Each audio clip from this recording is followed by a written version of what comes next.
చంద్రగిరిలో 90 కోట్ల విలువైన భూమి కబ్జా జరిగిందా? ఈ ఆరోపణలతో రాజకీయాలు వేడెక్కుతున్నాయి. తిరుపతిలో నిర్వహించిన మీడియా సమావేశంలో చంద్రగిరి కాంగ్రెస్ ఇన్ఛార్జ్ ఐరాల లోకేష్ రెడ్డి సంచలన ఆరోపణలు చేశారు. అవిలాల గ్రామంలో రిటైర్డ్ ఆర్టీఓ ద్వారకానాథ్ రెడ్డి కుటుంబానికి చెందిన 3 ఎకరాల 17 సెంట్ల భూమిని అధికార పార్టీ నేతలు అక్రమంగా ఆక్రమించుకున్నారని ఆయన ఆరోపించారు. బాధితులకు న్యాయం చేయాలని కలెక్టర్కు వినతిపత్రం ఇవ్వడానికి వెళ్తుండగా పోలీసులు అడ్డుకున్నారని విమర్శించారు. చంద్రగిరిలో భూకబ్జాలు, అక్రమ రిజిస్ట్రేషన్లపై హైకోర్టు పర్యవేక్షణలో ప్రత్యేక విచారణ జరపాలని డిమాండ్ చేశారు. అంతేకాకుండా రెవెన్యూ మంత్రి అనగాని సత్యప్రసాద్, ఎమ్మెల్యే పులివర్తి నాని కాణిపాకం ఆలయంలో ప్రమాణం చేయడానికి సిద్ధమా అంటూ సవాల్ విసిరారు. ఆయన ఏం మాట్లాడారు ఇప్పుడు చూద్దాం. మీడియా మిత్రులందరికీ నమస్కారం. నా పేరు ఐరాల లోకేష్ రెడ్డి. నేను చంద్రగిరి కాంగ్రెస్ పార్టీ ఇన్ఛార్జ్. ఈరోజు మా నియోజకవర్గంలో తిరుపతి రూరల్ అవిలాలలో జరుగుతున్న భూ వివాదం పైన సోమవారం నేను కలెక్టర్ గారికి ఎవరైతే భూ బాధితులు మమ్మల్ని, మా కాంగ్రెస్ పార్టీని ఆశ్రయించి మమ్మల్ని అండ అడిగారో, మా సహాయ సహకారాలు అడిగారు, పార్టీ నుండి మీరు మాకు అండగా ఉండాలని చెప్పి మమ్మల్ని అప్రోచ్ అవ్వడం జరిగింది. ఆ క్రమంలో బాధ్యతలు తీసుకొని సోమవారము కలెక్టర్ గారి దగ్గరికి నేను కలవడానికి వెళ్ళిన సందర్భంలో నన్ను లోపలికి అనుమతించకుండా దారిలోనే గేట్ దగ్గరే అడ్డుకొని నన్ను పోలీస్ స్టేషన్కి వాగ్వాదం నేనే పెట్టుకున్నట్టు వాళ్ళు చిత్రీకరించి నన్ను అడ్డుకొని పోలీస్ స్టేషన్కి తీసుకొని పోయింది మీ అందరికి తెలిసిన విషయమే. అయితే రెవెన్యూ మినిస్టర్ గారు, స్థానిక ఎమ్మెల్యే గారు, ఇక్కడున్న తెలుగుదేశం పార్టీ నాయకులు ఏదైతే అవాస్తవాలు ఇక్కడ తిరుపతిలో భూములు కబ్జా చేయలేదు, ఈ ప్రభుత్వం వచ్చిన తర్వాత భూములు కబ్జా జరగలేదు అని ఏదైతే చిలక పలుకులు పలుకుతున్నారో వీళ్ళందరికీ నేను ఒక సాక్షిని. భూములు కబ్జా అవుతున్నాయి తిరుపతిలో, ఈ ప్రభుత్వం వచ్చిన తర్వాత భూములు కబ్జా జరుగుతోంది, నేను బాధ్యుణ్ణి. నా భూమి సర్వే నంబర్ 1 కొరమైన గుంటలో 20 అంకణాల భూమి నా పేరు మీద రిజిస్టర్ అయ్యింది. వీళ్ళ ప్రభుత్వం వచ్చిన తర్వాత నా భూమిలో ఈ తెలుగుదేశం పార్టీ నాయకులు బిల్డింగ్ కట్టించలేదా నిలబడుకొని? వీళ్ళు కట్టించిన తర్వాత నేను కోర్టుకు పోయాను. మున్సిపల్ కమిషనర్ గారు కంప్లైంట్ చేయడం జరిగింది, కలెక్టర్ గారు కంప్లైంట్ జరిగింది స్పందనలో, ముఖ్యమంత్రి గారికి వినతి పత్రం ఇవ్వడం జరిగింది, ఆర్డీఓ గారికి వినతి పత్రం ఇవ్వడం జరిగింది. ప్రతి ఒక్కటి నా దగ్గర ఆధారాలు ఉన్నాయి. ఈ ప్రభుత్వము మోసపూరితమైన ప్రభుత్వము, రెవెన్యూ వ్యవస్థ పూర్తిగా అవినీతిమయము. ఈ రెవెన్యూ మంత్రి పనిగట్టుకొని తిరుపతిలో భూములు కాజేయడానికి తిరుపతికి ఇన్ఛార్జ్ మంత్రిగా ఉన్నాడు తప్ప ప్రజలకు న్యాయం చేయడానికి రెవెన్యూ మంత్రి తిరుపతికి ఇన్ఛార్జ్ మంత్రిగా రాలేదు. కాంగ్రెస్ పార్టీ తరఫున మేము ఒకటే అపీల్ చేస్తున్నాం, మీకు దమ్ము ధైర్యం ఉంటే చంద్రగిరి భూమిలో అవిలాలలో అక్రమాలు జరగలేదు, మీ ఇద్దరు ఇన్వాల్వ్మెంట్ లేదు అంటే కాంగ్రెస్ పార్టీ తరఫున సవాల్ చేస్తున్నాం. మీకు దమ్ము ధైర్యం ఉంటే మీరు కాణిపాకం వినాయక స్వామి సాక్షిగా మీరు వచ్చి సత్యం చేయండి. నేను కూడా వచ్చి మునుగుతా, మీతో కూడా నేను కూడా సత్యం చేస్తా. మీ ఇద్దరు అవినీతి చేయలేదు, మేము డబ్బు తీసుకోలేదు, మేము అమ్ముడు పోలేదు, మేము మోసం చేయలేదు వాళ్ళకి అని మీరు సత్యం చేయండి. నేను కూడా సత్యం చేస్తా. అదేవిధంగా ఈ ప్రభుత్వం వచ్చిన తర్వాత నాకు రిజిస్ట్రేషన్ జరిగింది 2025లో. 2025లో ఎప్పుడు జరిగింది? నాకు 19వ తారీఖు జరిగింది. 19వ తారీఖు మే నెలలో నాకు భూమి రిజిస్ట్రేషన్ నేను చేసుకున్నా సర్వే నెంబర్ 1లో.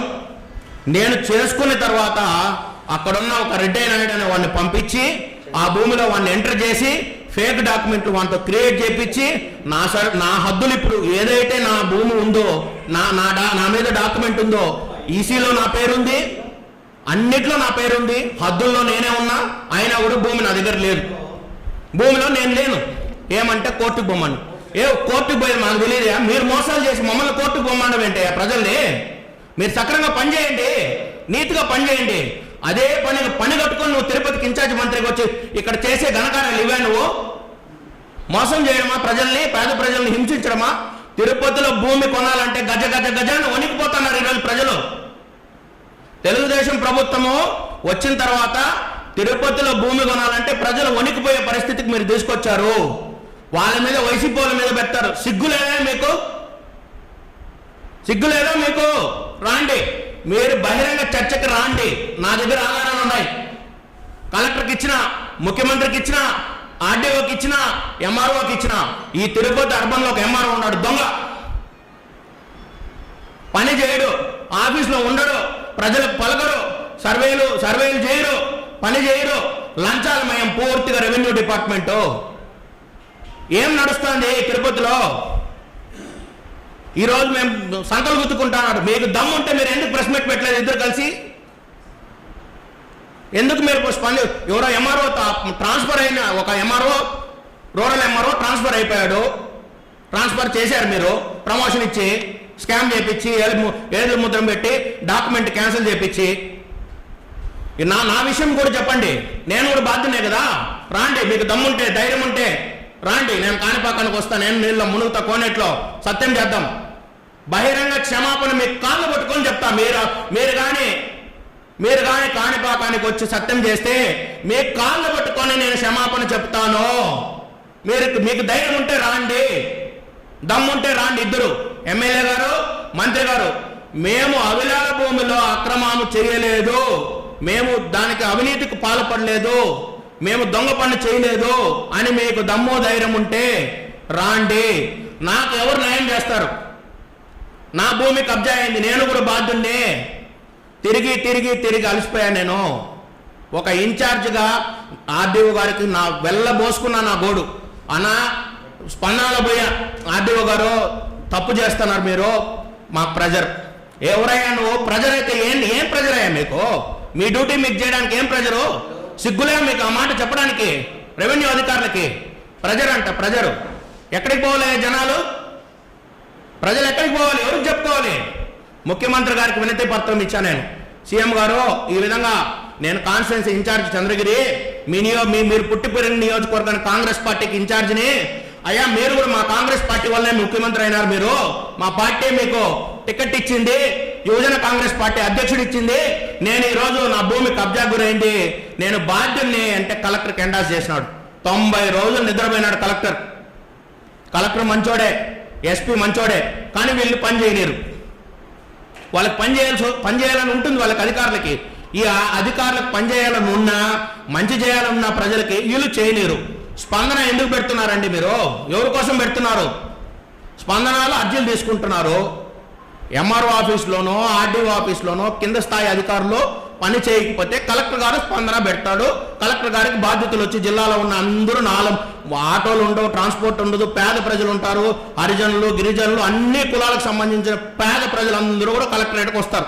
కనీసం ఆ నీళ్లు తాగేదానికి ఆటో కూడా పోయేదానికి ఉండదు వసతి. అయినా కూడా వచ్చి మీకు వినతి పత్రం ఇస్తే మీరు చించేదేమి? ఎండాస్ టు ఎంఆర్ఓ, ఎండాస్ టు ఆర్డీఓ. వాడు దొంగ కాబట్టే కదా మీ దగ్గరికి వస్తున్నాడు. నువ్వేం న్యాయం చేస్తున్నావు? వాడు దొంగ కాబట్టి, మోసగాడు కాబట్టి, అవినీతి పరుడు కాబట్టి నీ దగ్గరకు వస్తున్నాడు. నువ్వు దాన్ని సమస్య పరిష్కరించకుండా వాడికి తెలియకనే వాడిని ఫోటో తీసుకోవడం, ఎండార్స్మెంట్ వానికి మెసేజ్ పంపించడం. మీరు పీజీఆర్ఎస్లో వచ్చిన సమస్యల్ని ఎన్ని పరిష్కరించారు?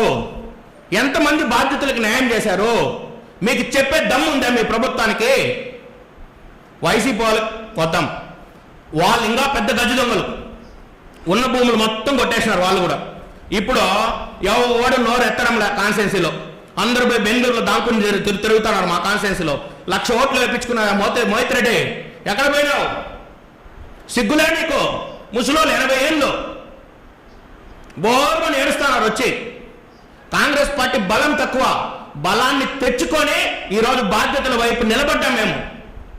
మా స్థాయికి మించి మాకు కాన్స్టిట్యున్సీలో అన్ని మండలాలకు బలం లేదు, నాయకులు లేరు.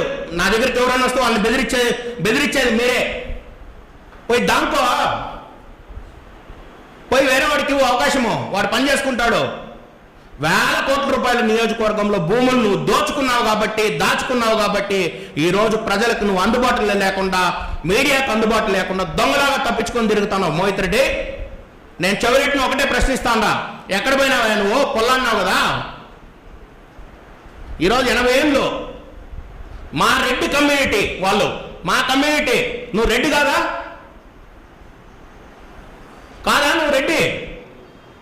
అందరూ చెప్తావే, ఫోన్ చేశానా మనము నష్టం చేసుకుంటే ఎట్లానే పలుకుతావే చిలక పలుకులు. ఇప్పుడు ఏమైపోయింది నీ ప్రతాపము? ఏడపోయినావు? ఏడదానుకున్నావు? రా, నీకు దమ్ముంటే రా, వచ్చి నిలబడు, కొట్లాడు, వాళ్ళ భూమి వాళ్ళకి తీసి.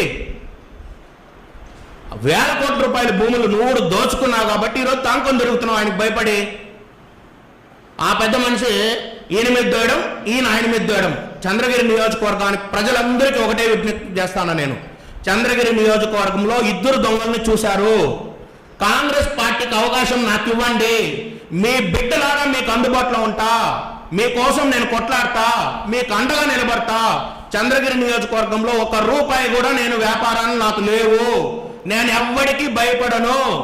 నా కష్టార్జితాన్ని నేను సంపాదించి నియోజకవర్గంలో తిరుగుతున్నానే తప్ప 1 రూపాయి బిల్లు కూడా నా కాన్స్టిట్యున్సీలో కానీ తిరుపతిలో కానీ లేవు వ్యాపారాలు. నేను నీతిగా ఉన్నాను కాబట్టి ఈరోజు పేద ప్రజలకి అన్యాయం జరిగింది కాబట్టి నియోజకవర్గంలో నా దగ్గరకు వచ్చారు కాబట్టి వాళ్ళకి నేను అండగా నిలబడ్డా. అదే నా ధైర్యం. కాంగ్రెస్ పార్టీ ఎప్పుడు కూడా పేదల పక్షాన నిలబడుతుందని చెప్పి నేను తెలియజేసుకుంటూ ముఖ్యమంత్రి గారికి ఒకటే నేను విన్నవించుకుంటున్నా. తిరుపతిలో విపరీతమైన భూ కబ్జాలు జరుగుతున్నాయి, మీరు ఎంక్వైరీ చేయండి. అనగాని సత్యప్రసాద్ మంత్రితో తిరిగే చుట్టుపక్కల ఉన్న ఇక్కడ చెంచాలంతా కూడా ఇంత గతంలో వైసీపీ ఉన్న వాళ్ళందరూ ఇతను పెట్టుకొని తిప్పడం, పక్కలేయడం, పార్టీలు చేయడం, ఎవడన్నా వచ్చి అడిగితే వాడిని బెదిరేయడం. నువ్వు జల్సాలు చేసుకోవడానికి తిరుపతికి మంత్రిగా వచ్చావా? కబ్జాలు చేయడానికి మంత్రిగా వచ్చావా? ప్రజలకు పని చేయడానికి వచ్చావు? నువ్వు ఏం చేయడానికి వచ్చావా నువ్వు? నేను ఫోన్ చేశా మంత్రికి, అన్నా ఏం జరుగుతుందన్నా? ఏమంటే నాకు సంబంధం లేదు. నీకు సంబంధం లేదు కదా, రా కాణిపాకానికి రా, ఎమ్మెల్యే రాండి, మంత్రి రాండి, నేను మునుగుతా. నేను మీ బహిరంగంగా మీ కాళ్ళు పట్టుకొని నేను క్షమాపణ అడగడానికి నేను సిద్ధంగా ఉన్నా. మేము తప్పు చేయలేదు, అవిలాల భూమిలో మా ప్రమేయం లేదు, మేము డబ్బులు తీసుకోలేదు, మేము అమ్ముడు పోలేదు అని మీరు వచ్చి ప్రమాణం చేయండి కాణిపాకానికి. అదేవిధంగా నా భూమికి, నా పేరు మీద ఉన్న భూమికి ఎవడు న్యాయం చేస్తాడో చేయండి. ఈరోజు వాళ్ళ విషయం పక్కన పెడతాం. తిరుపతిలో ఉంది నా భూమి, సర్వే నెంబర్ 1లో పరమేనగుంట. నా భూమి ఎవరు న్యాయం చేయాల? నేను ఇన్ని వినతి పత్రాలు ఇచ్చాను కదా, ముఖ్యమంత్రికి ఇచ్చినాను కదా, అన్ని పీజీఆర్ఎస్లో పెట్టినట్టువే, ప్రతి ఒక్కటి ఎవిడెన్స్ ఉంది. చెత్త ప్రభుత్వం ఇది, చెత్త ప్రభుత్వం, పేదల ప్రభుత్వం కాదు, చెత్త ప్రభుత్వం ఇది, దొంగల ప్రభుత్వం ఇది, మోసగాళ్ళ ప్రభుత్వం ఇది. Thank you.